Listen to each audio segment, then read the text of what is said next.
What do they say about a covalent bond at this school? Welcome in to the Bro 4 Squad podcast, where we are just a bunch of bros drinking beer and talking movies. This is episode 250, and I'm your host, the mayor, Jeff Hornacek. Wow, that's right. How the That's fuck a big fucking number. Jesus. I can't even count that high. Before we get started with the movie Definitely discussion don't tonight, have that many fingers and toes. Well, that'd be weird yeah, if unless you you did. like grew up literally in a puddle of radioactive goo, which we'll get to in a second because maybe you did. Let's go around and meet my fellow bros for this very special episode of the Bro 4 Squad podcast. We start with our legal counsel, Ronnie Cycli. Ronnie, what number is higher? The 250 Bro 4 Squad episodes or the amount of times your wife has come home and caught you watching Bikini Hackers? I got this one for you. I got this Yeah, one. you want to take the I'm going to fifth. be the fifth. Yes! It's unfortunately pretty damn close, and I don't want to say which one is higher. Not And proud of either. And every time she comes home, you're like, babe, just give it a chance. You'll like it. It grows on you. Brian Banner, the mad scientist, is the other bro joining us tonight from the lab. Brian, what's something in your life you've done at least 250 times?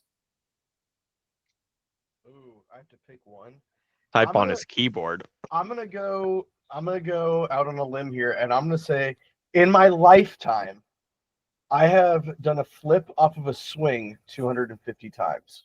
Wow. I don't believe that. What? No. What? Zero chance. No. Zero As a chance. kid on the playground, you do like 250 times is a lot of times, dude. If you In do it one 10 times- jump off, he's done it. Yeah, obviously. No, if you do it 10 times at a recess, that's only 25 days. You think you did it 10 times, 25 times? Okay, 5 times. Bro, in people 50 days. people at recess would be like, get another trick, dude. We've seen you do that. It's fucking That's boring. a lot. It also might explain a lot, though. I How many times you fucking hit your own head? plead the fifth. I knew this question alone would expose a lot of us. I'm the host, so no one gets to ask me, thank God. All right, here on the Bro 4 Squad podcast, we start every episode off with the most important thing in any bro's life, and that is chest day. As you can tell by the title, this is a very special Bro 4 Squad episode, our 250th. What is that what's that, the centennial? No, what's that number? That's like 10, right? Is there a That's like 251? 100. Or were we supposed to get tattoos or something? Oh, did you not already? It's the semi-quincentennial. Well, that just rolls off the tongue, doesn't it? Yeah. Well, our Well, chest that's more day of a today, 250-year anniversary. This is not really the same thing, but hey, we'll take it. pretty close. We do about one episode a year. So, On average. yeah, on average, I would say. So today, for episode 250, we have decided to do something very special. We're going to take the 5 Bro 4 Squad criteria that we use for all of our movie reviews. Check out all 100 and something of those. But instead of doing a review on a single movie, for each criteria, we are going to say what movie is our greatest of all time in that category. The 5 categories are acting and cast. So we will pick what we each think is the greatest casting or acting ever in a movie. The story and plot, what we think is the greatest story and plot ever. Our favorite scene, that one will get interesting. Pretty self-explanatory there. And I already have a feeling Cycli and I somehow might have the same one. Oh. Impact, what movie we think had the greatest impact either on us or, this is probably going to be more personal, like our top 100 list, but you could say just in general. And then what movie we think is the most rewatchable, or for me, it's a two-folded answer because mine is the one I have watched the most times, and I don't even think it's close. So very special here tonight. We're basically taking, it's like the ultimate movie review because it's not even just one movie. Whew. You guys ready for this? Not really, but No. here we are. A lot of people said we wouldn't get here, and a lot of those people didn't know what the Bro 4 Squad was, so of course they didn't think we'd get here. But hey, And here we are. None of those people have been proven wrong. No, and they're not alive anymore. You win, Aunt Gertrude. Aunt Gertrude is a character from the Hardy's Boys books. So When are those movies coming I out? was gonna say I would love like a Hardy Boys series. a while ago, Ben Stiller and Tom Cruise were attached to a movie called The Hardy Men about how they've grown up and there's no mysteries for them to solve, and they're like trying to find meaning in their life, which I think is a really Why funny did that idea. happen? They're like, yeah, police just solve crimes now. Like, there's nothing for us to do. It's kind of fucking stupid. All right, let's They start need to off. team up with the Babysitters Club. That'd be a nice little crossover. There you go. All right, acting and cast, the greatest either performances or just the greatest casting choice or choices you've ever seen in a movie. Ronnie Cycli, we'll start with you. All right, I have two answers here. One's going to be about performance, and one's going to be about cast. For cast, it's going to be this was a tough one because there's a lot of answers on this, and I put this in a category where I need to look at it in a specific lens, right? I'm trying to be as pure as possible, because different movies in different eras and different actors and actresses maybe aren't as big now, but at the time it was a big deal. Sorry, before you announce yours, I'm just curious about your thought process. Did your mind go more towards great ensemble casts, or did it go more towards an individual cast in a role? No. I cannot imagine anyone else playing that. So my two answers are going to be the greatest acting performance I've ever seen and the greatest ensemble cast. Beautiful. A little bit of both. And Spit it out already. What's that? Spit it out already. Well, You all built right. the suspense. Let's go. All right, so fine. For best ensemble cast, and it's probably an unpopular opinion, and it's because it's a very unknown movie. I mean, it's not unknown. It was nominated for best movie, but it's so not talked about, is The Thin Red Line. And you talked about this recently on the pod, right? I have talked about it because no one in the world talks about this movie, and it drives me crazy. It's better than Saving Private Ryan. It came out at the same time, and it's a more authentic war movie, in my opinion. But and again, when I said these words, the cast, I have to take it in the era it was coming out. When I say these actors' names, right? They might not be as big now, but when this movie came out, this is insane. 1998, Sean Penn, Adrian Brody, Jim Caviezel, Ben Chaplin, George Clooney, John Cusack, Woody Harrelson, Jared Leto, it's John C. Reilly, John Savage, John Travolta, there's more I haven't even named, and it is insane, that level of star power in the late 90s. Our boy Tim Blake Nelson from Tulsa. Yes, that's right. And it is Nick Nolte. I didn't even say his name either. It is wild. Did you say Jim Caviezel? John Travolta? I did, yeah, before he went crazy. Yeah. But when you take the context again, the way I'm looking at it is, I'm not saying it's the greatest acting performance of all time, and it is an ensemble cast, but this movie is a raw war movie and deserves so much more recognition than it gets, because Saving Private Ryan had a great ensemble cast as well, obviously. So people know that one ad nauseum, but that one got so overshadowed by Saving Private Ryan. And in my opinion, it's a better movie. It's a better acted movie. It's a more raw and authentic movie. And the cast is just insane. I remember seeing this for the first time. I didn't watch this for a long time. I saw it in college. And every scene, I was like, whoa, this person's in it? Holy shit. And the movie just hits so hard.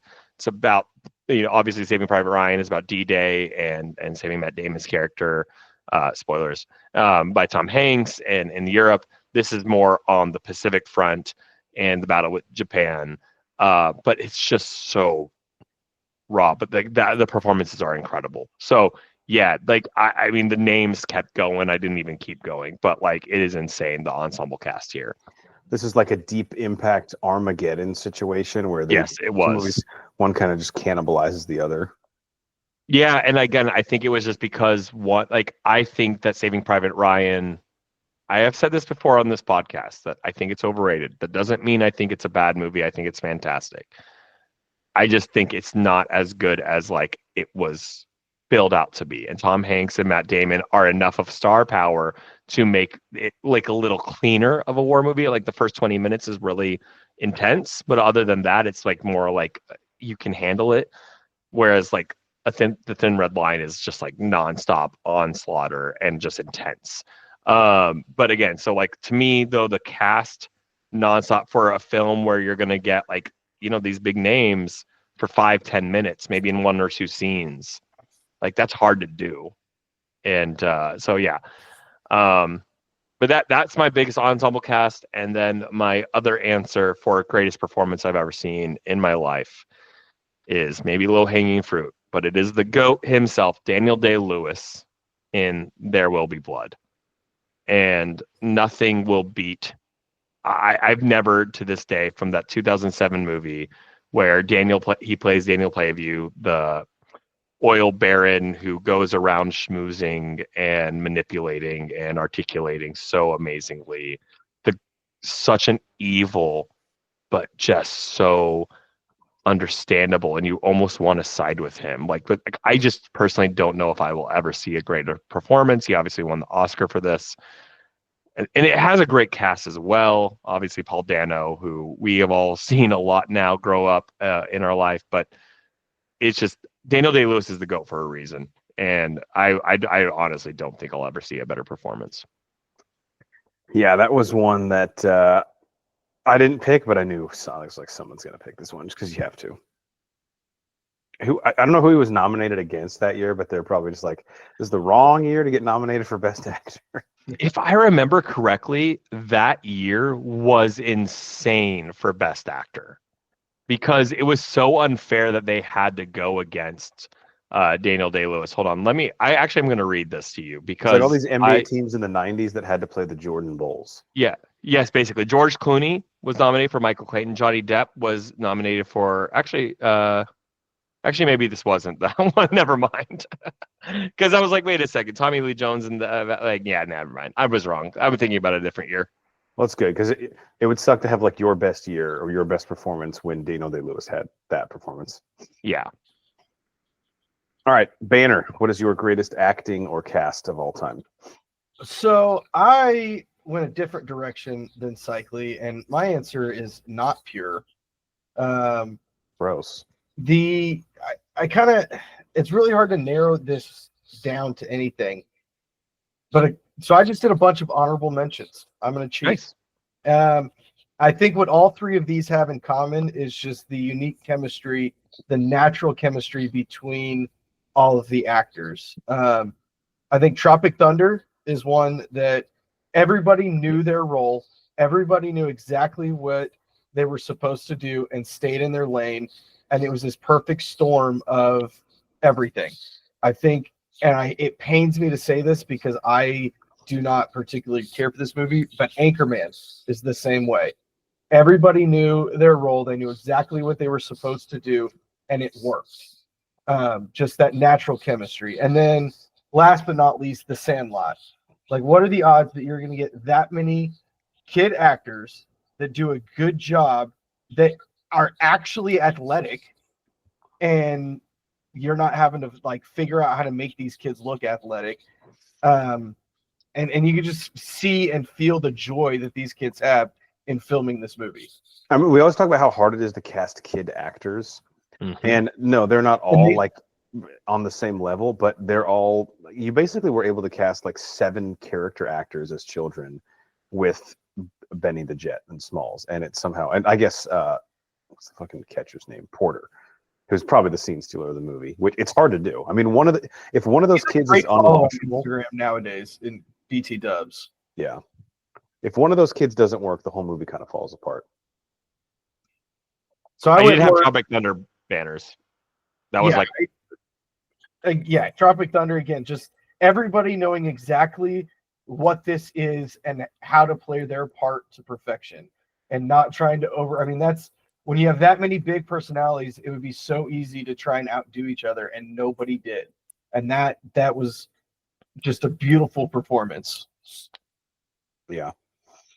Mine, I'm kind of going to go in the same vein, and it is, I think, the most clever and interesting way to cast a movie I've ever seen, and that is the movie This Is the End, because every actor in it is playing a satirized version of themselves. And maybe just themselves. Well, to an extent, yeah, but it's funny because when you look at the cast, it says Jonah Hill playing Jonah Hill. It doesn't say Jonah Hill as himself, because they basically get to play this version of themselves that has either been like created through like stereotypes, or that I think in Jonah Hill's case that he kind of always wants to be, but he really can't be. And I just thought the concept is also fucking hilarious. All these celebrities like trapped when the apocalypse happens, and then them obviously just being like catty and selfish and fighting for their own lives. But the best quote in the movie is when Jonah Hill is basically praying to God to kill Jay Baruchel, and he starts his prayer with, "Dear God, it's Jonah Hill from Moneyball," as if God, you're forgetting the 5 best actors in the movie at the very end. Should I spoil this? Yeah, it's the Backstreet Boys. I mean, yeah, you show, have to. Course. the greatest performance. When they're dividing That's up when they're dividing up all the food that James Franco has, and they're mad that Danny McBride like already cooked his breakfast, and they're like, "Relax, I think the fucking hobgoblin can afford some more bacon. We'll be okay." So this is the end to me. Like, not the greatest performances of all time, a pretty solid cast, but not the greatest cast of all time. But the concept of like casting actors to play themselves in a comedy movie like that, something I've never seen, and I thought it was pretty genius. Number one, it's just hard to get that many people on board to do that. And then number two, if done poorly, I mean, it could be pretty hard to watch. Like, if they made them play like really glossed up versions of themselves or something, it'd be really fucking boring and stupid. But luckily, they were able to make fun of themselves. Even Emma Watson gets in on the action there. I love that. Yep. All right. Best story. I'm going to go first because I don't want anybody to take mine.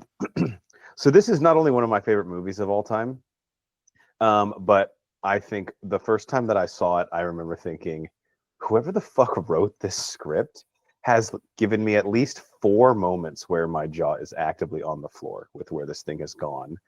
And that is The Dark Knight. Wow. See, I mean, I remember being in theaters with you, Cycly, and when Commissioner Loeb's... Twice in 24 hours. Yes. Just FYI, when Commissioner Loeb's... Spoilers for The Dark Knight. Drink is poisoned, and then that car blows up when they were basically trying to warn the other GCPD members that they're about to be attacked. I remember thinking, like, this is like Seven, but in the Batman universe. Mm-hmm. And to me, that was just so fucking cool. Now, of course, it's elevated by Heath Ledger's performance, but I don't think we should punish the script or story for that. The cat and mouse that we get between Batman and the Joker is, like, to me, something I never thought a comic book movie would be able to pull off. And still to this day, I think anytime someone asks me, what's a movie you wished you could see again for the first time? The Dark Knight is usually my go-to answer, because not knowing where it's going and seeing that performance, like if I could Men in Black flashy thing myself and get to watch it again, I would fucking love to do that. Just a story you just that more. I know. When it ended, I was like, damn it. So The Dark Knight for me, script was one of the greatest that I've ever seen. And again, even if you're not a comic book fan, that's what's so great about it. You could watch it and be like, oh, that was, let's say like you came out of a bunker for the last 100 years and you were like, that was based on a comic book. That's wild, because it's just a good fucking movie.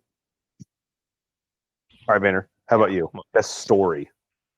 So again, this one, I had no fucking clue how to think about it. I think my official answer, and I'm going to give a couple others here, but my official one answer for this one is going to be E.T. Extraterrestrial. This is the perfect coming of age movie. And I think anybody and everybody can relate to a coming of age movie. And to have one done so perfectly, I think you can't argue with that. Now, some honorable mentions. One, mainly just because I fucking love it, The Iron Giant. And anytime I get an excuse to talk about Iron Giant, I will. And then I can't believe I'm going to say this one either, but Midsommar. I was so fucked up afterwards and during it, but at the same time, like, it was amazing, I think. Yeah. It is. And I had there is no movie like Midsommar. Yeah. I had a similar feeling with The Menu. Not to the extent, but similar, just like the cousin of, if you will. Those are all good picks. Yeah. E.T. is like one of the first times as a child I remember basically seeing like a coming of age movie where I was like, oh, that's like I understand what's happening here. Yeah. Like sort of like I wouldn't say it's not like a loss of innocence in the sense of like a Stand By Me, but like kids sort of seeing like burgeoning, prepubescence and adulthood and being like, let's avoid that or kick that can down the road as long as we can and stay in our childlike wonder. And also learning like independence and what is right from wrong, and I want to stand up and do something for this. Like that is the first movie that I remember thinking like, hey, in life you always have choices, and you can either choose A or you can choose B, and sometimes you got to ask the other bros A or B. That's true. And I usually respond with, which one involves you putting one of us into the basket on your bicycle and trying to fly? And that's what I always pick.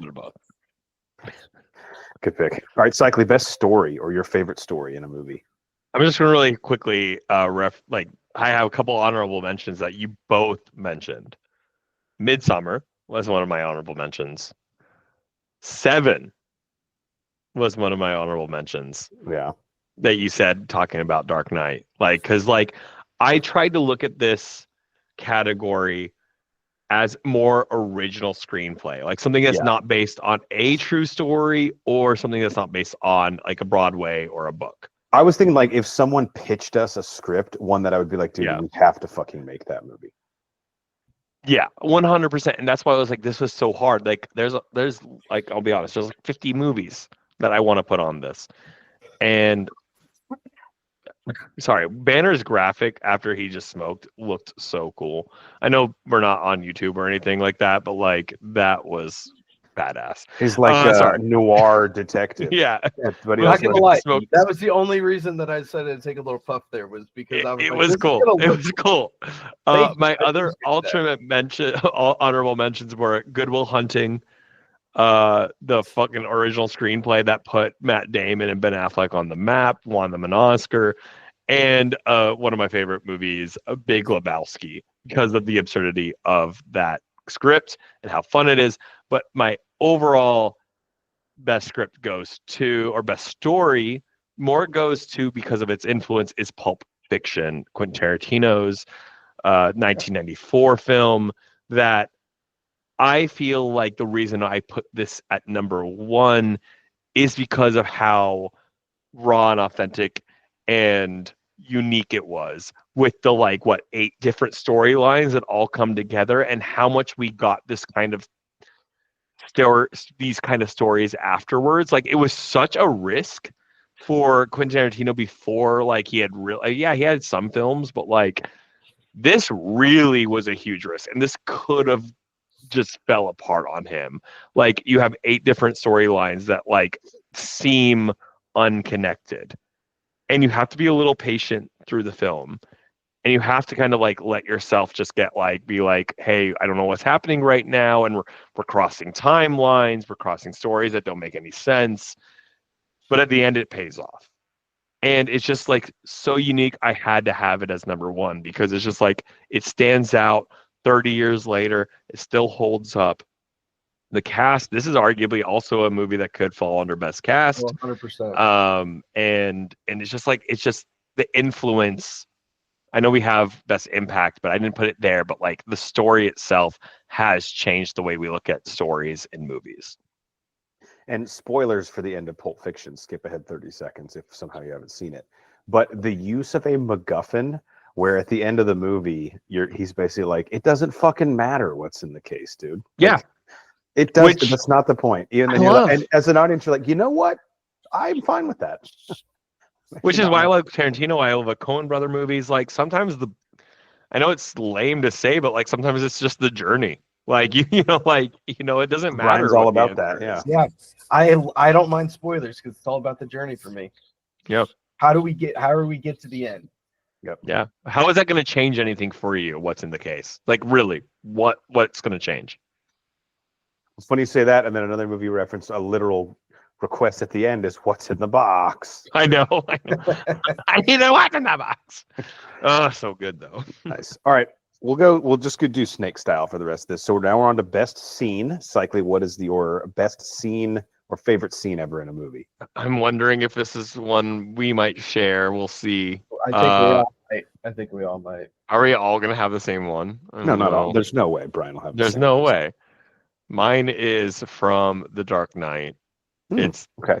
Okay, not mine. okay. Good. Okay. Good. Not mine either. It's Batman and Heath Ledger. This is the Joker in the interrogation room, and even though I don't think this is like the two greatest acting performances I've ever seen or anything like that, like it's what Jeff alluded to when he was talking about The Dark Knight. It's like I remember being in theater for the first time, and sadly, 5 months or whatever it was after the passing of Heath Ledger, seeing like that greatness and being like, I wanted more. I wanted more of him. The laughing when Christian Bale is just beating him relentlessly, and his performance is just so just dark and all encompassing and like you just cannot take your eyes off the screen. And I just remember being like, this is incredible. This is incredible acting between Christian Bale and Heath Ledger. And the story was still not even crescendoing, right? Like everything is falling apart for Batman here. Like you think he's winning. You think he finally captured the Joker. And like the film is like, wow, he's still not in control. And the Joker can't lose because he lives on the chaos. Even if the Joker loses, he wins. Right. And yeah, that I wanted to just rewind those 2 minutes over and over and over. And still when I watch The Dark Knight to this day, that's my favorite scene. Like it's just like I love it so much. Heath Ledger is a legend, and Christian Bale, of course, just plays such a like person who's freaking out about he's losing control in that film.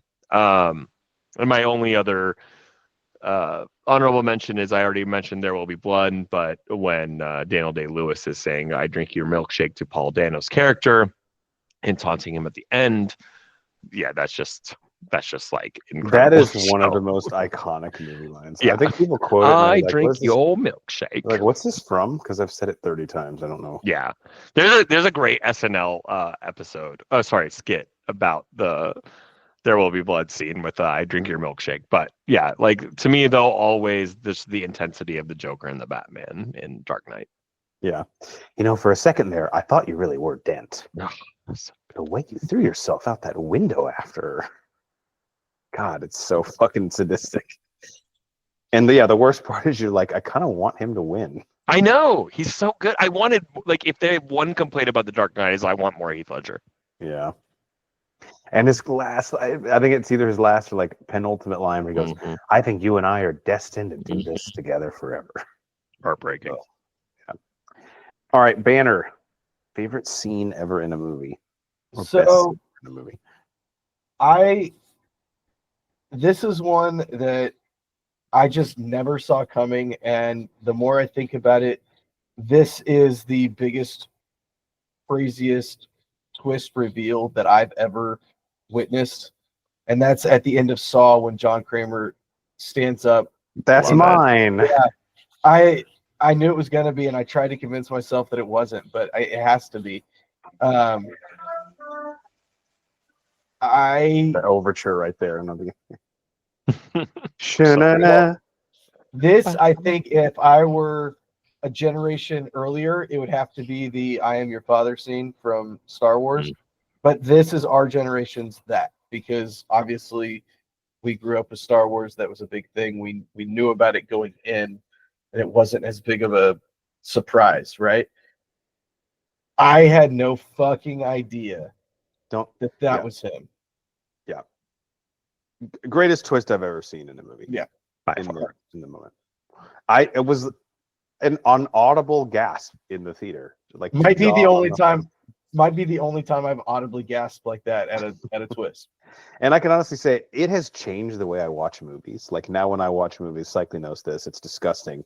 Instead of like enjoying the movie, I'm like looking for the twist the entire time. When you ask me if I'm watching a movie, you're like, is there a twist? I'm like, I don't know how to answer this because if I say yes, you're going to be wanting one. And if I say no, like I'm like, no, like I just need to. Sometimes I've literally ignored your text on purpose for like 2 hours, just to be like, oops, didn't see it. It's like picking through a trail mix for just the M&Ms. It's like if you just eat that part, you don't actually get. It's not trail mix anymore. Yeah, just enjoy the film. Right. But yeah, when that happened at the end, I can 100% say, and maybe people will be like, "Oh, you're a dumb motherfucker who doesn't pick up on things." And it's to my own enjoyment here because I have never been so surprised by something that happened in a movie as that end scene. And a lot of it probably is because of the score. Because when it starts playing, I think you just inherently lean forward in your seat. And you're like, "What the fuck is about to happen?" Yeah. Because this is. I mean, it's the last 30 seconds of the movie. Yeah. Yeah, and then the tape recorder plays, and you're like, "What the?" Yeah. How good the score? Yeah, like that. I don't know how much the score just like enhances it too. But like you're saying, like, oh, people think are idiots. But like that like there's no one saw that coming. How could no you? one saw that There's coming. no way. Like I'm actually surprised no one also said the only other twist I contemplated. I did think of this one, but like was also Sixth Sense.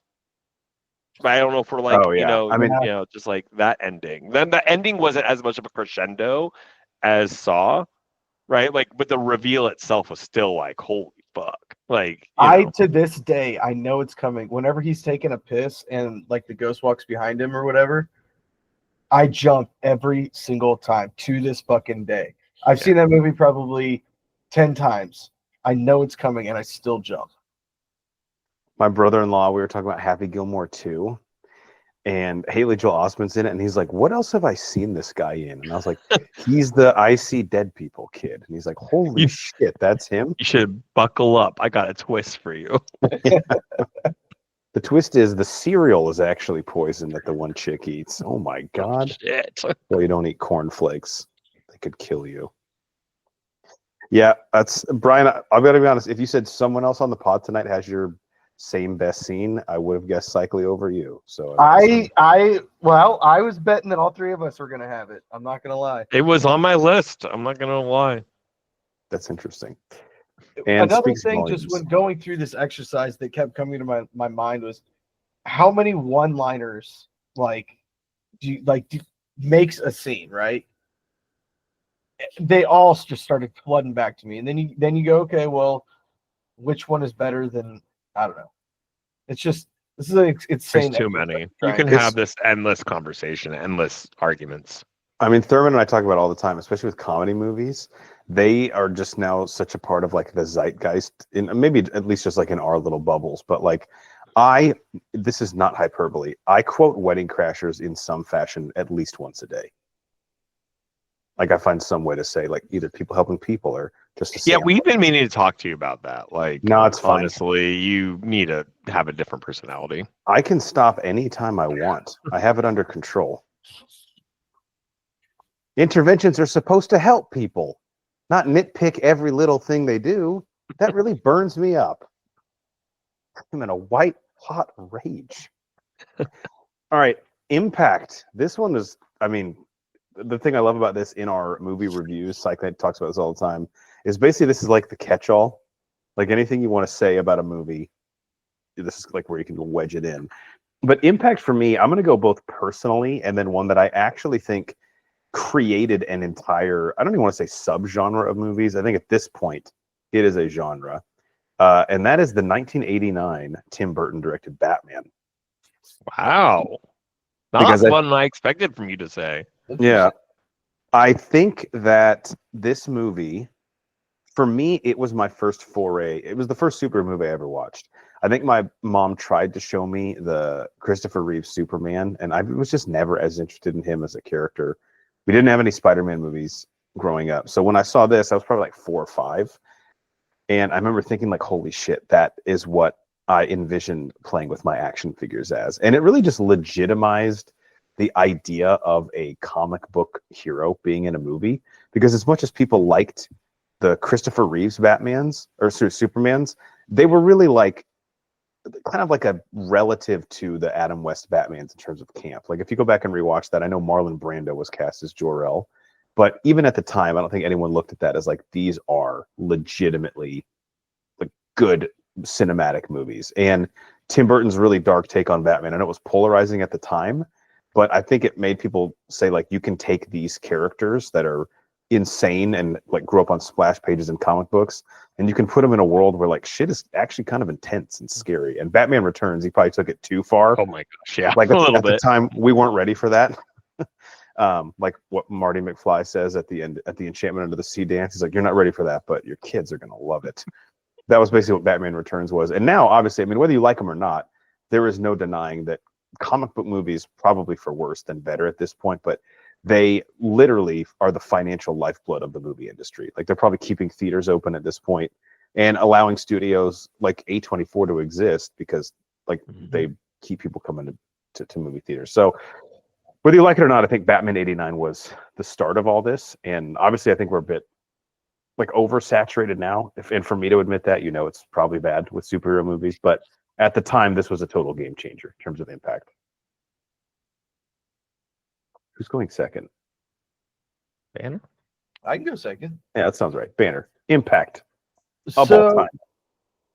This one, again, I just didn't quite know what direction to go. So I've got two. One is what this did for the film industry in general. This movie, I'm not going to lie, I think it fucking sucks. I hate this movie. I don't think it's good at all.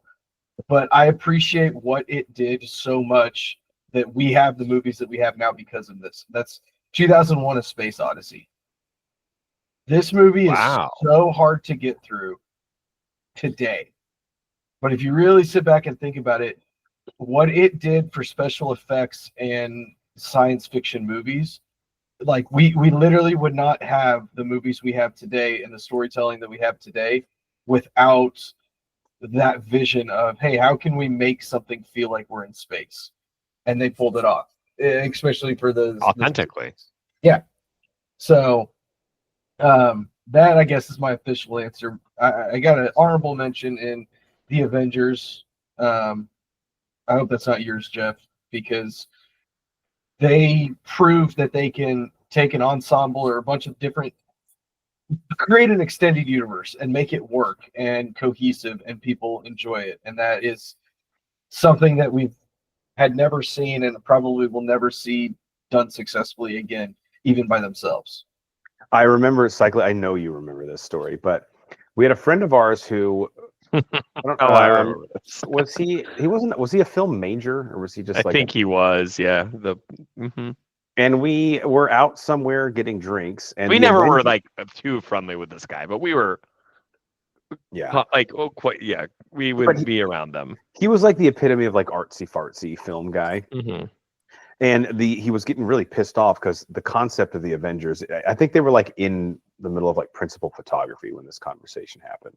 And I was obviously super excited about it. It's like has never been done before, and comic books did it growing up. And as a kid, you're like, well, that'll never happen, but that'd be really fucking cool to see as a movie. And his argument as to why the Avengers wouldn't work was because Hawkeye didn't get his own movie to introduce the character. And I remember telling him, like, okay, when you turn on, okay, let's use Pulp Fiction as an example. Can you not just be introduced to Ving Rhames' character in the movie? Like, if he doesn't have his own movie to set himself up, are you so confused as an audience member that you can't watch it? Like, I'm super confused. Like, what is the difference? If you watch, I also remember, The Usual Suspects. Does every character need their own solo movie before they come together? Like, what are you talking about? Ensemble movies have existed since like One Flew Over the Cuckoo's Nest. Now all of a sudden, because Jeremy Renner, Academy Award nominated actor from The Hurt Locker, doesn't get his own movie, he was actually in another movie, he just didn't have his own. Like, what's the argument here? That's when I knew that the Avengers had broken the brains of a lot of people who were like involved in making films, and it was going to change the game forever. I also remember him saying things like, there's not enough time on screen for each character. Like, there's not, like, you know, like, there's all these movies for them, and like, it's just not going to work. But that's what made it so different, because like, I not to defend him, because I never was a big fan of this guy, but like, I remember like, that's how you know, like, unique it was like, hey, we're gonna take like a bunch of different characters who have had their stories told in main movies, and you're gonna think it's not gonna work. but it did. Well, the thing they did smart was like, what if we told the story from the viewpoint of the villain? Like, so Loki's basically the main character, and then everyone else like has an arc, but that way you're not like, oh, so-and-so didn't get enough screen time because it's Loki's movie, pretty much. Yeah, maybe they know more than you do. Maybe they know what they're doing. Right. Clearly not. All right. Cycly, greatest impact. I'm very curious to see where you go with this, because this category is one like I don't know. That neither of you went with this. It's to me, it's A New Hope. Star Wars Episode 4. And whether or not it, I think we've all had our debates on here, whether it's our favorite Star Wars movie and where is on our top 100. But if you actually go back, and I know we have before talked about the filming of this movie and the production of this film and the debates that this film was causing between like George Lucas and Steven Spielberg, for instance. Sci-fi / fantasy movies, when this movie came out in 1977, were not popular. And they were really catered towards a male audience, and maybe a male audience who probably aren't taking girls to the movies with them.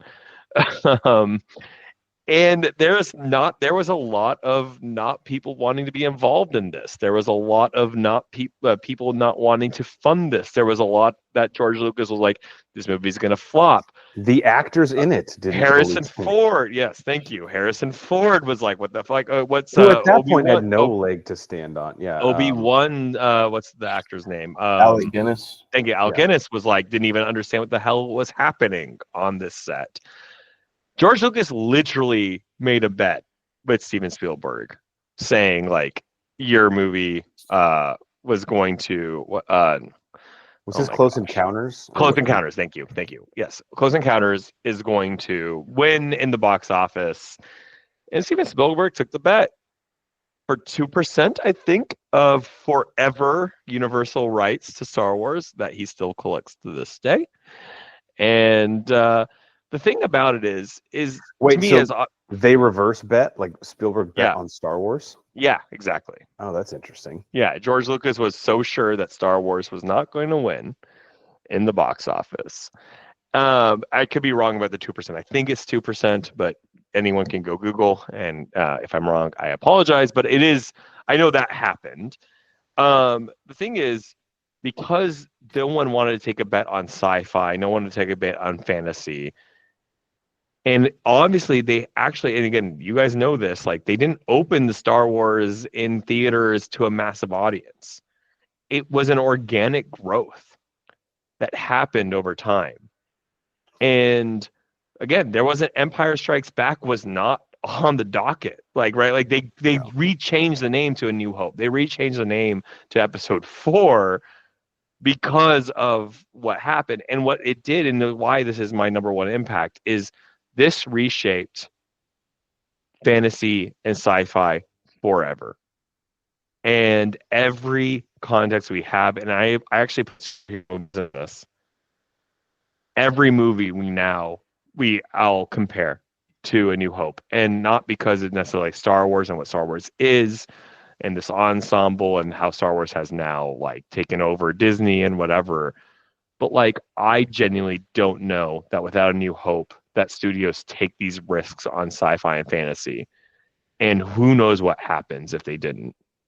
Who knows how many movies we do not get if it wasn't for Star Wars. And it changed everything. And I can put Lord of the Rings, even though the books were written well before Star Wars.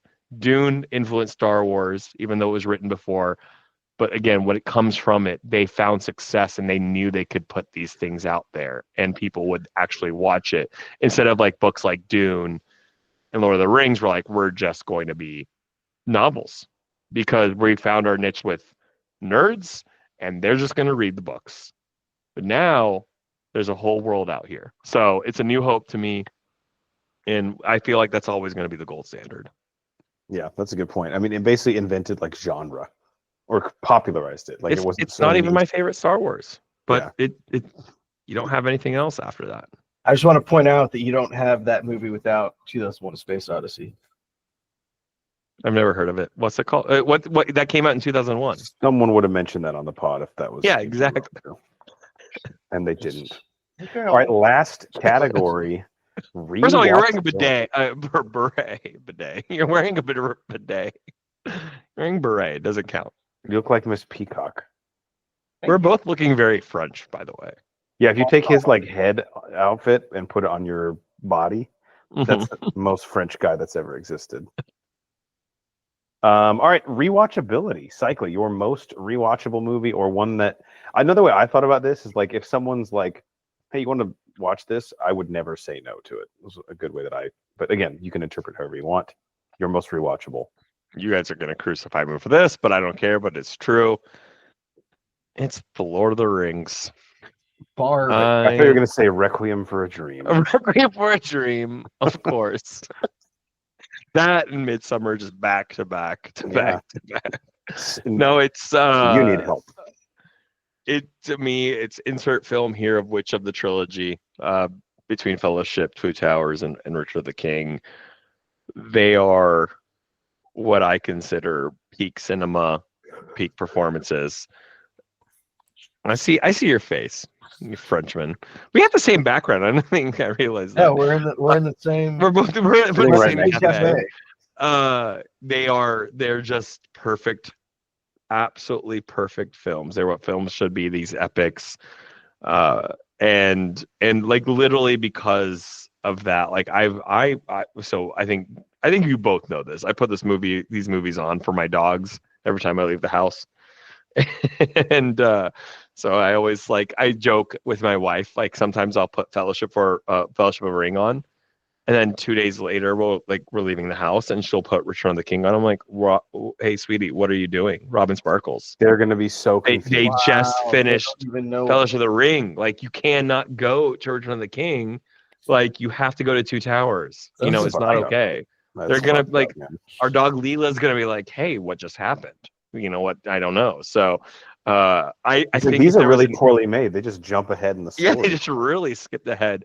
I really love to see all. I do own these movies on Blu-ray on director's cut, but they're all on HBO Max, and I would love to see the statistics. I have to be in the top 1% of replaying this movie every time I leave the house. They're like, you have a problem. But thank you for your support. Yeah, these movies to me are, like I said, it's our perfect, beautiful films. This is why movies are made, and I will never get sick of these films. They are just great. I mean this is a compliment, even though it sounds like an insult. They're just really good background watches. Yeah, once you appreciate them, you just have them. They're just very the score is very soothing. The world building is just very fun to live in for a little while. They're just I don't know. And before the Hobbit trilogy got so it became such a CGI fest, there's a lot of practicality to the Shire and even Middle Earth that it just kind of helps it feel lived in, which is really cool to just sit you won't hear me defend the Hobbit trilogy the same way. Yeah, I've actually been meaning to ask you what happened there, because the same director was the studio all up his ass. It's all the studio. They wanted the money. The Hobbit is a kid's book, and that they divided into 3 movies, and yet the Lord of the Rings is this 1,500-page epic, and that they also divided into 3 movies. So explain it to me. The math works. Yeah. Banner, I feel like I know what you're going with, but we'll see. Yeah, I have a feeling I know what you're going to pick too, but let's hear it. Let's make it official. So this one's really, really hard for me because there's 2 things that I literally will just put on repeat all the time. I think I have to, just because I'm going to cheat a little bit, I'm going to have to go with the Star Wars movies. And again, kind of like Cycly, insert one here, doesn't matter. I can just have them on repeat, have them on in the background. We're also unironic lovers of the prequels on this podcast. We'll defend them to death. Yeah, I will. Look, when I'm done with, I'll even admit, the The only one I skip is The Last Jedi. I'll watch the sequel trilogy. I will skip Last Jedi because that's. Wait, you still will watch Rise of Skywalker? Yeah, you know what? There's enough fan service, and Okay. that it doesn't bother me as much. And I know as soon as it's over, I get to start over with Phantom Menace again. That's fair. There's always something to look forward to.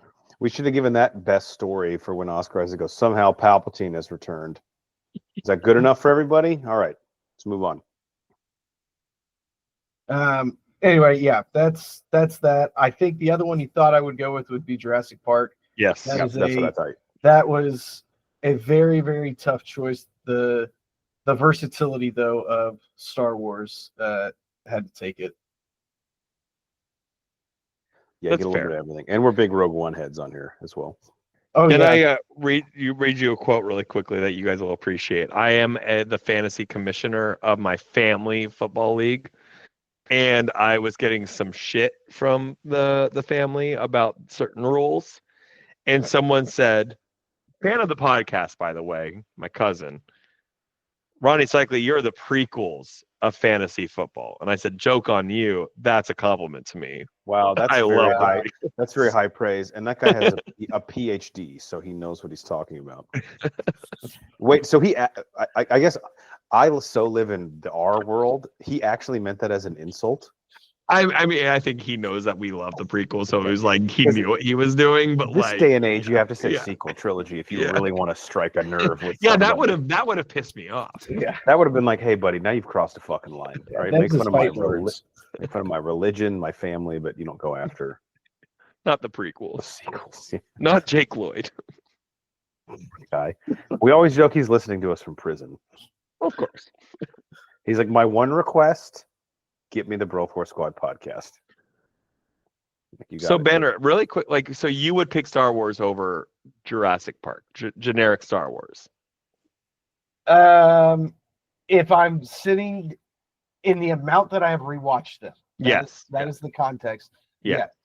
Okay. I have probably rewatched the Star Wars movies as a whole. But gun to your head. I mean, or going to an island, you get to pick one movie. Well, see, I don't know if Jurassic Park is the right movie to bring with you if you're going to an island. Bikini Hackers, yeah, you're right. Yeah. Okay, Bikini Hackers is already on the island. Well, of course. Oh, okay. Naturally. Most islands. The Bikini Hackers hacked the movie to the island. Oh, okay. All right, Horns. Rewatchability. All right, I've seen this movie probably close to 40 times in my life. That is Teenage Mutant Ninja Turtles 2, Secret of the Ooze. Nice. Beautiful. Check out our movie commentary on it. Just the most fun I've ever had watching a movie. The Kino character is incredible. Rest in peace. We don't have Casey Jones in it, but Michelangelo and Raphael, their banter back and forth is utterly fucking hilarious.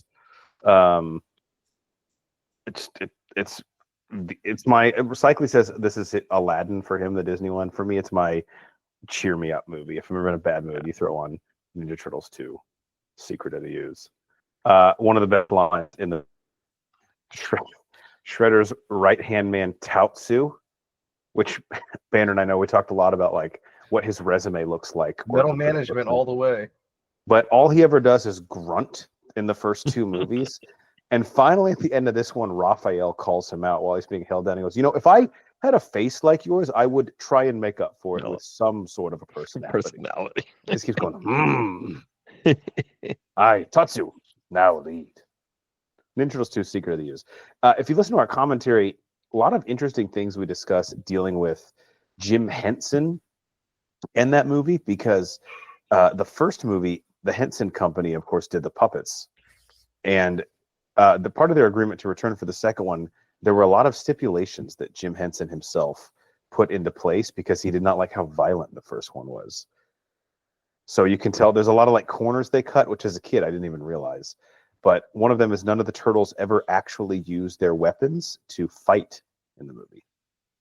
Wow. Yeah. I need to watch this and pay attention. Yeah. So the one time Michelangelo uses nunchucks, he actually takes sausage links and attacks a foot soldier with them. funny. That's actually kind of impressive that they made that the whole film. Yeah. Yeah, like Leo pulls out his swords, but then he throws them in the ceiling and jumps on them.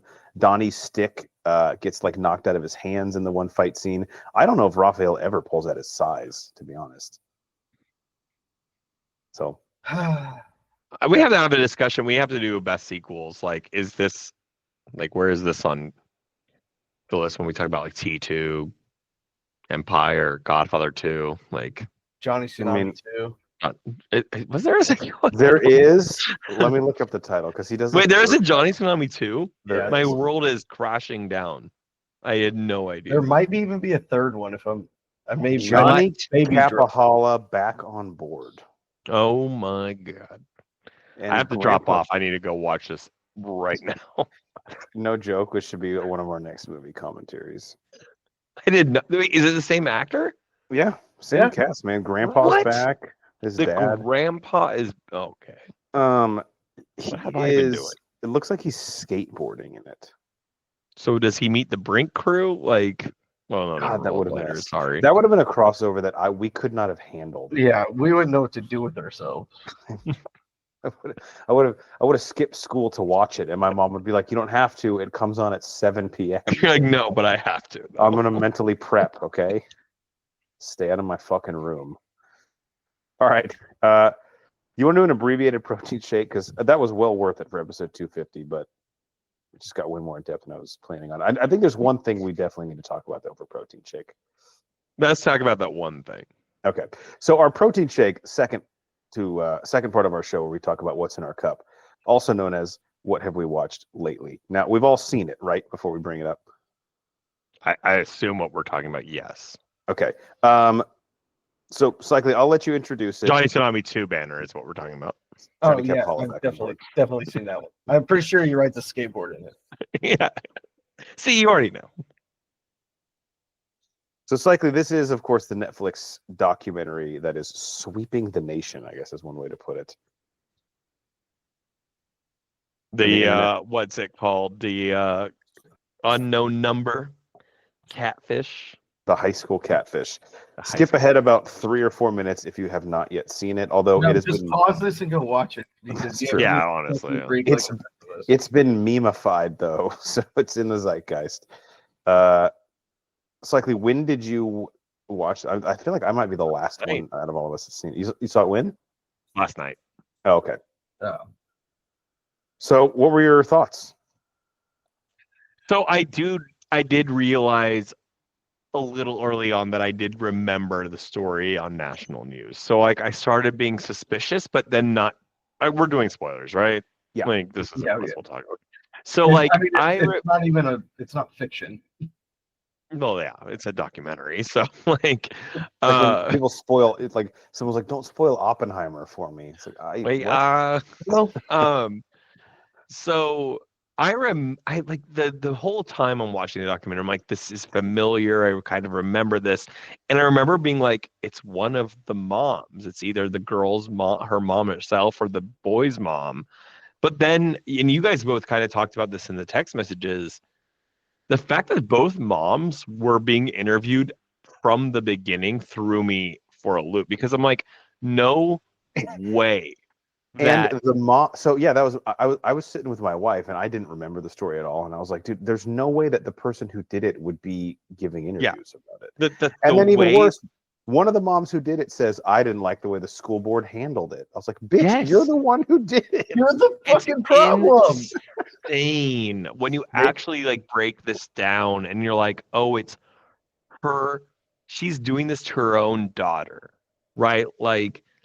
The thing with the documentary, like I don't know where we want to start, but the documentary actually made me mad because like they did not ask the questions that needed to be asked.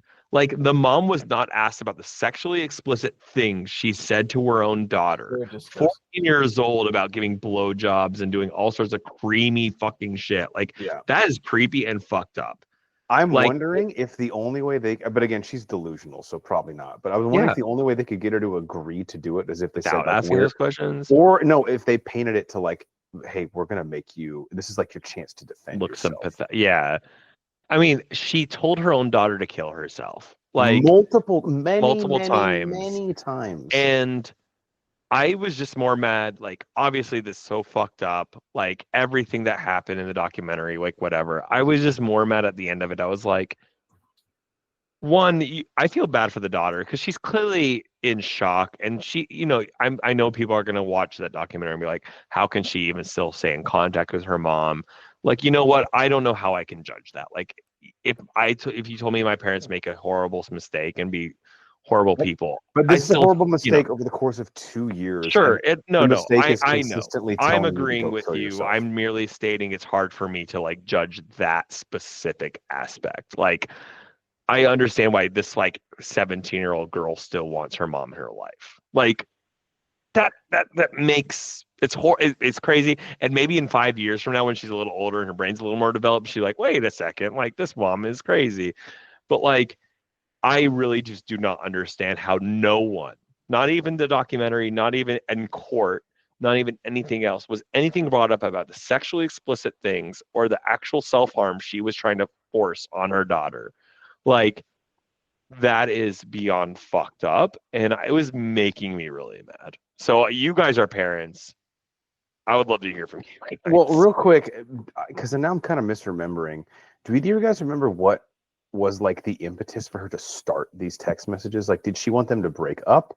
Did she admit that she was obsessed with the boyfriend? She claimed that the very first ones that happened on Halloween like a year ago were not her. Okay, so can I say from a legal standpoint, there's the prosecution, as the lawyer here, has very much said like she was absolutely the first one. Like, no evidence to say that she's not. And her even if she wasn't, that she was trying to find out who sent those first ones. What did she ever do that would basically support that? At any point, what is she doing to help find the person that sent them? You're taking the baton from them. Yeah, it didn't make sense. She also compared to what she did as somebody driving drunk and getting away with it. So, which is insane. She said everyone else has broken laws, but like, that's not how this works. No. Fine. Like, first of all, you chose to break a law every single day. Like, if someone drives drunk, I'm not excusing that, but you drive drunk every day for 2 years is a little different than you telling your daughter to kill yourself. Like, also, that's infantile logic. Like, that doesn't like suppose that what you're doing is rational or okay. Like, okay, we'll get them in trouble too. We'll deal with them. But like, let's not try and like shift the focus to other people do bad things, so I'm allowed to tell my daughter to fucking kill herself every day for 2 years because that guy littered. Well, that's a good there point. Was a lot, and it would be again, I want you guys as context, because like there was a lot I read online that was like how much. So obviously she was lying to her husband about not working. Well, yeah, everything, but like she lied about having jobs. Yeah. How much was she using this as a distraction? So her family was always focused on the stalker, on their daughter, and so no eyes were on her.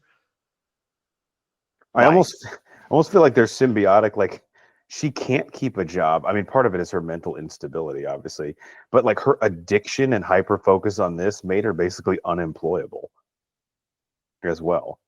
Also, I'm not like blaming him at all. This is a completely separate point that I'm making. But the husband in it, how does your wife not bring in a single cent of income in 2 years? And you have no idea that she's unemployed. I could get if like someone is addicted to gambling and they're like, yeah, I'm going to work today, and they actually like every once in a while bring in like $4,000 that they won gambling. But this woman didn't contribute a cent to your finances for 2 years. She was in charge of all the bills, they said. So like, not an excuse, but he clearly was oblivious. And then two, they did say she had that insurance claim that she probably used to cover for a little bit. But at that point, do they not file taxes together? Wouldn't he know? Like, I think I'm not trying to like, again, not make an excuse. I think some people are just that oblivious. Like, some people are like, you're in charge of the finances of the family. You guys pay taxes? Yeah, we've been meaning to talk to you about that. The Wesley Snipes is my hero posters up in your man cave need to come down. Fine. I will say this took me 2 settings to watch because it just made me sick to my stomach. So when did you stop? When did you take the break? I don't even specifically remember. It was somewhere in the middle where it was a lot of the. It might have been actually the first time when she told her to kill herself or for the daughter to kill herself. That may have been the moment, but the whole thing is just disgusting, and I don't understand how you can. I mean, clearly she just is not mentally capable of. She doesn't have the mental capacity to truly love. She has this extreme Munchausen's case over her daughter. I'm also, again, not defending anything, just an observation that I'm pretty sure I would not be acting this way. Although I do know the daughter did have her suspicions that it was her mom, that they just completely left out of the entire documentary. So to her, it was this big shock. But when the dad found out and when they were telling the daughter about it, the mom was consoling the daughter. Doesn't a social worker need to be there for that? If I were that, well, fuck that. Yeah, if I were that dad, I would say, no, you need to get a fucking way from her, and I should be consoling her. And he, again, the daughter was so in shock there. I don't know how I would act. So, in his situation, I'm not saying I would act any differently or better. Well, he even says, like, you need to get out of here because I'm going to do something that's going to be very problematic. I also, again, just another observation. This is the first one in recent memory, or really ever, that I can remember where they have everything on body cam footage, as far as when they're solving it, if you will, which was kind of cool. I don't think we've ever had that before. I haven't seen it. Like even the Gabby Petito doc, they don't like. It's all just the only one I can think of was the American Murder Story, like the there was a documentary on Netflix. The Family Next Door, yeah. Yeah, kind of like that. Like, yeah. I can't remember if that was it, but yeah.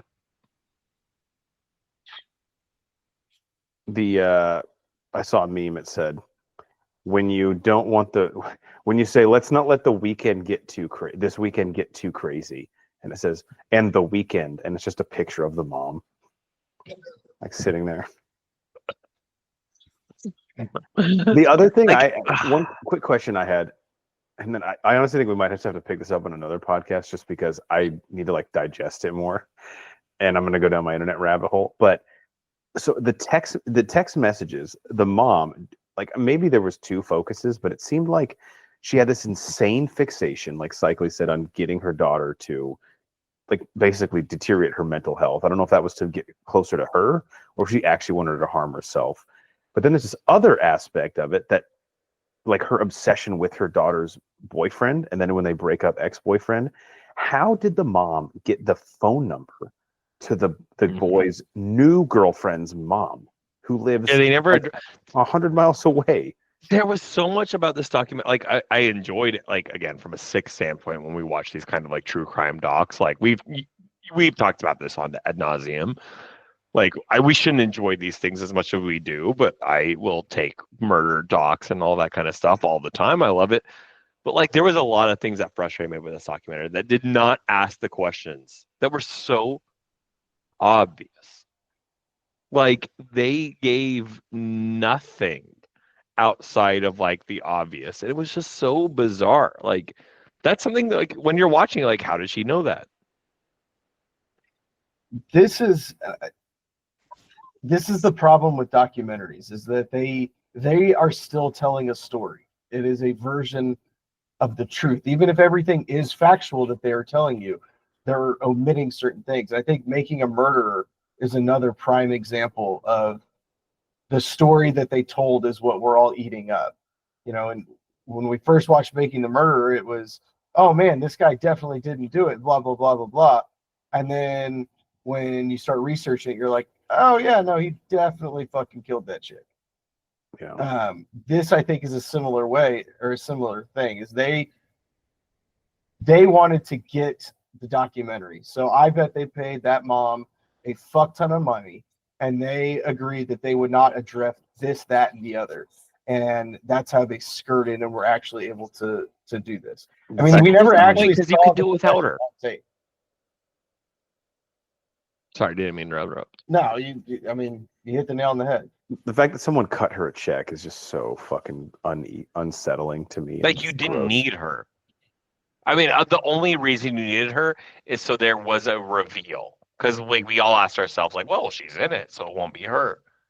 But like, is that worth telling that documentary? Then, like, why couldn't it have started with like, is this her mom? How fucked up is that? Has this blown up to the degree that I think it has? Because I feel like I'm very insulated in my social media bubble, so it might just be talked about like in the circles that I follow.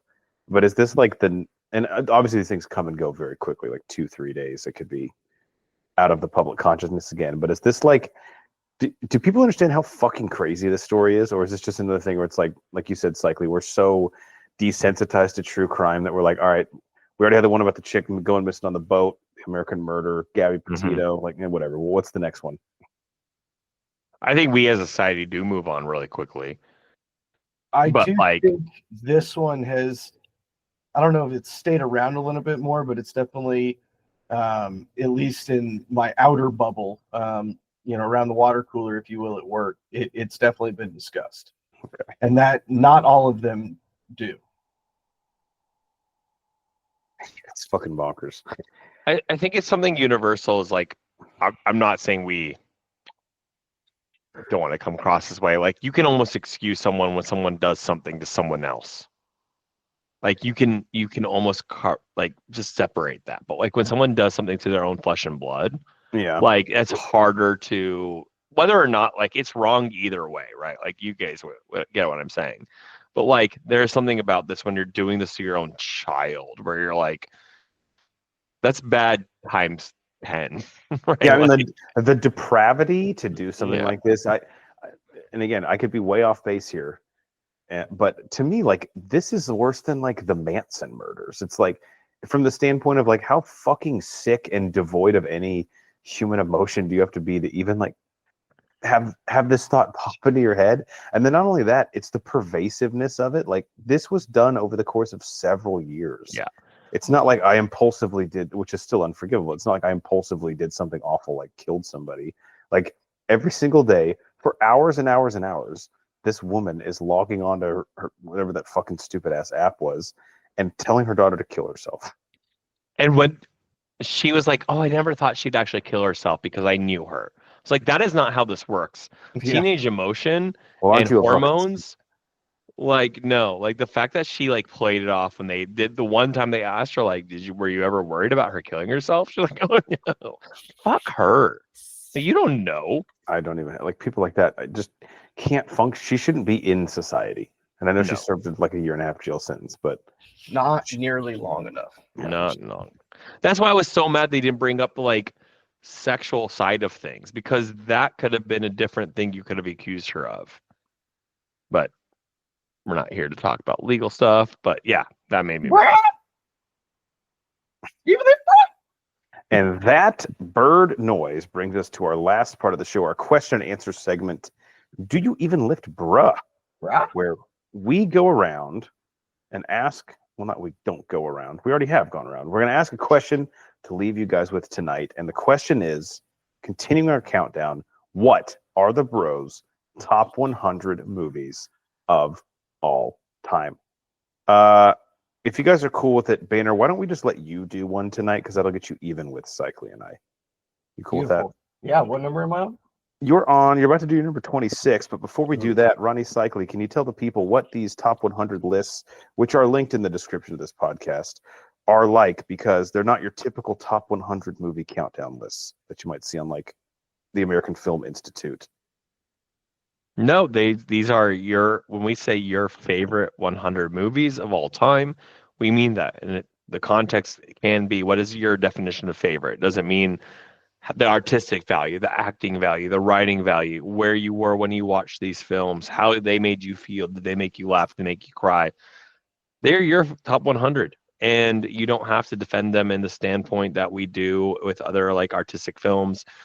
And again, Banner, some of these movies are questionable at best, but they're his list, so we respect him. I mean, some more than others, Really? but hey.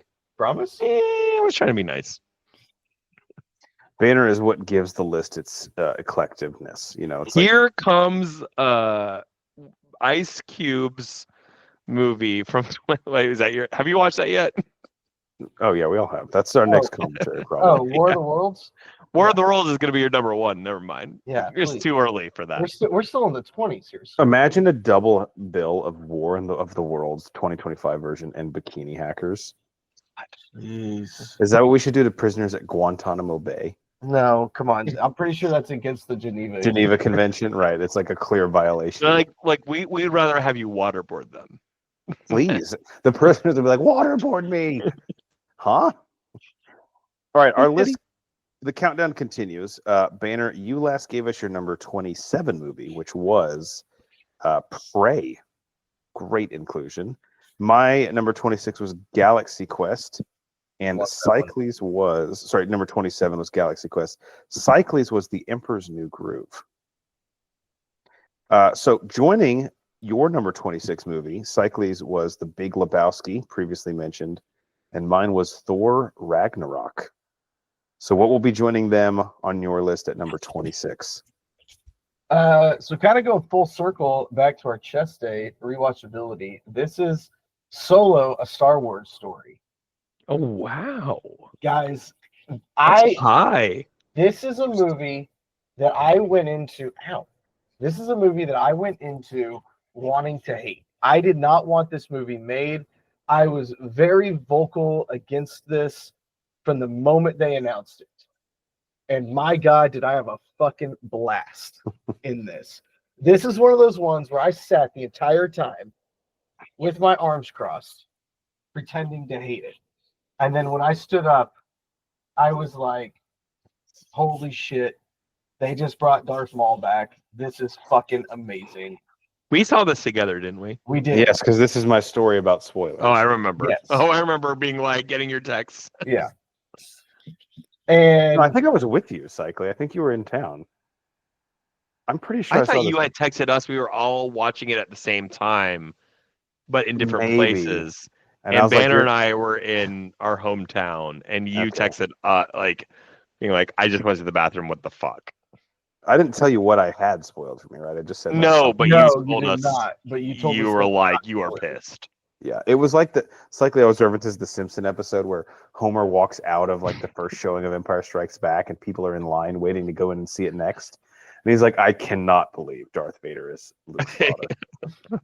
They're like, what the fuck? That's what it was like for me. This fucking 8-year-old walks into the bathroom. I'm taking a piss. It's the Thursday night, 8 p.m. showing, the second one that's existed for this movie. He's like, so sick that Darth Maul showed up at the end.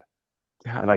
And you're right. I can't either we were all together or I was with Banner and then you texted us. But like either or you walked back. But like I just remember you being like, I remember getting the text. Yeah, I and feel like after seeing what it was, I was just my heart sank for you. Yeah. This is not a movie that I wanted. This is one that I was just against the entire time. It had just everything going against it with changing directors halfway through filming, the reports that the acting was horrible. Man, all of it just turned out to this perfect blob of a great story. It has nothing to do with the greater Star Wars or the Skywalker saga. This is our first independent Star Wars story that doesn't matter to the bigger story, right? I totally forgot about the Lord and Miller leaving for Ron Howard. Yeah. Which at that point we were like, this movie's fucked. Mm-hmm. Remember that. But then Ron Howard was like, hold my beer. Yeah, dude. I don't know what Lord and Miller's version was. I'd be curious to see footage of it. I think that's more on Kathleen Kennedy than anything else. Like how you have that big of a clash in terms of vision, but you don't realize it till you're 2/3 of the way through filming the movie. Yeah. Good inclusion. I will venture to say you have at least 1 or 2 more Star Wars movies on your list. I will say this, like, I love Solo. I just never thought that would be on Banner's list that high. I'm not saying it doesn't deserve a high placement. A big thing of it is where my expectations were going in to where I came out. No, I respect it. And I'm just not expecting parlay that with, you can pop this on and have a good time anytime.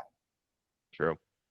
I remember at the time we were like recasting Han Solo. Like, what are we doing? Exactly. The whole appeal to Han Solo is the mystery of did he do this, like the Kessel Run in 12 parsecs? It was all the allure and the mystery, and they were taking the mystery away, but yet they didn't.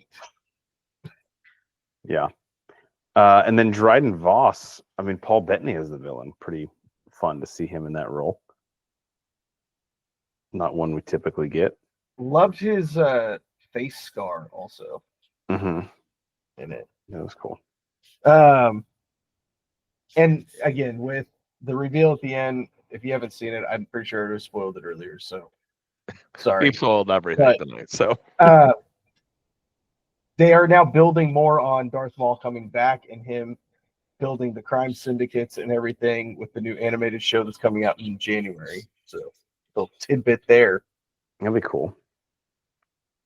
Shadow Hunter. Nice. All right. Well, we've done 250 of these now, so wow, it's pretty. A lot of you said we wouldn't make it, and I said a lot of you were probably right. We shouldn't have. Yeah, Cycle, you were one of those people. Actually, you're still on the forum. It was more like I was busy and I didn't want to make it to 250. I was like, I'm tired. You do have a lot going on. Yeah, you have a lot going on. I got botchy, I was gonna say, and it's going very well. It's really well. We're good. We're good now. We weren't good 2 years ago, but here we are. That's what steroids and work ethic will do for you. All right, before we let the people go for episode 250, Brian Banner, any closing thoughts, words of wisdom for our listeners? Yeah, I mean, 250, guys. It's been an honor. This is amazing. I would say out of our 250 episodes, I would probably say 150 of them I had said this, and I will continue to say this. Pull over for emergency vehicles, guys. You don't know who's in the back of that ambulance. You don't know where they're going. Maybe it's your house on fire or getting robbed. Just get the fuck over it, okay? I appreciate it. Beautifully said. I think we're all going to make traffic-related advice here for episode 250 tonight. Cycly, I'll let you go next. What are your closing words of wisdom or thoughts for our listeners? I'm going to say, I'm not going to actually go traffic just to throw things off. I'm going to say one of my favorite memories. We've been 250 episodes. But one of the first times, I know this technically wasn't an episode, but the first time I was ever on the pod was, I think it was one of the Mighty Ducks movies. D2, and right? Yeah. And that was a great one. That was just so much fun. And when I think about that, what was probably 8 years ago now, maybe 9, I don't know, maybe 10. Banner and I were playing soccer together, and here we are 9-8 years later, and it's pretty crazy. I look back at that and how much fun we had recording those videos and those movies, and still they stand with me every day. So also get the fuck out of the left lane. Get the fuck out of the left lane. I knew he couldn't resist. I couldn't resist. Seriously. Yeah, man, 250. I think the one thing I always think about with this podcast is two things. Number one, it just gives us a good excuse for us all to stay in touch, talk to each other all the time. Also, October 27th, 2016 was almost basically 9 years ago was D2 the Mighty Ducks. Man, wow. I was wrong. Yeah. My favorite memory actually is probably something that didn't make it on the podcast, and it was the first Broforce Squad weekend where we got so drunk and did a Back to the Future movie commentary that we were just like, we can't post this. We've had a couple of those. Yeah, we have. And then we did the re-record, and it's a much better Same with Home Alone. That was on me. We also did several practice commentaries because somebody forgot to hit the record button. I'm not going to name names. I don't even know. Yeah, why would you name names when it's definitely not you? Definitely wasn't me. Definitely wasn't him. I'm going to give some traffic advice here. I'm going to skip my normal social media advice. If you know that a lane is ending, don't get out of it and try and get ahead of everyone and then merge back into the lane. I've seen this happen several times the last 2 weeks. And the only thing in life that is more annoying than that is when you're in a plane that lands and the guy in row 32, seat C, is the first one to stand up and get in the aisles. Okay, shit. I'm actually really surprised after your drive back to your hometown this weekend that you weren't going to back me up on the RVs in the left lane. Yeah, I texted you while it was happening. I was like, Ronnie Cycli would be screaming right now. Not happy. 2-lane highway, and we got a semi in one side and an RV towing like a boat. That is my nightmare. That is my hell. And I remember saying to the RV, I'm like, look, I know you see the semi, and you're like, oh, I'm not that fucking slow. But no, you are though. You are though. You are. Like you're Cycling now in that situation, are you passing them in the shoulder? I still respect the laws. I don't do it, but I will be behind the car flashing my lights. That's the epitome of. I'm not above doing the little flicker. Yeah, the shoulder is the epitome of like at that point we're no better than them. You know. No, I'm not getting in the shoulder. That's desperation. But I will be an asshole. That's a jingle all the way move where he gets in the shoulder and then the fucking motorcycle cop pulls him over. I'm going to make it. I'm not gonna make it. But I was there for green, but you missed blue. Jake Lloyd. That's a good ensemble cast. We didn't talk about that. Bill Hartman. I've been following a family of deer down by Lake Minnetonka. Nature's kind. She'll take her in like she's one of her own. All right, for the mad scientist Brian Boehner and the legal counsel Ronnie Cycli, and the 250th time, I'm the mayor Jeff Hornacek. Thank you guys so much. I know it's insane. Thank you guys so much for checking us out with the Bro Force Squad podcast. You can find us on all the socials at Bro Force Squad. Type in Bro Force Squad as 3 separate words on Letterboxd, Apple Podcasts, Spotify, Amazon Music, YouTube, iHeartRadio. Check out our website, broforcesquad.com. Till next time, I'm just going to peek onto the shoulder. I'm not going to pass, but I'm going to let the guy know that it's an option for me if I want it. It's the least you could do. Man, guys, we'll be all together in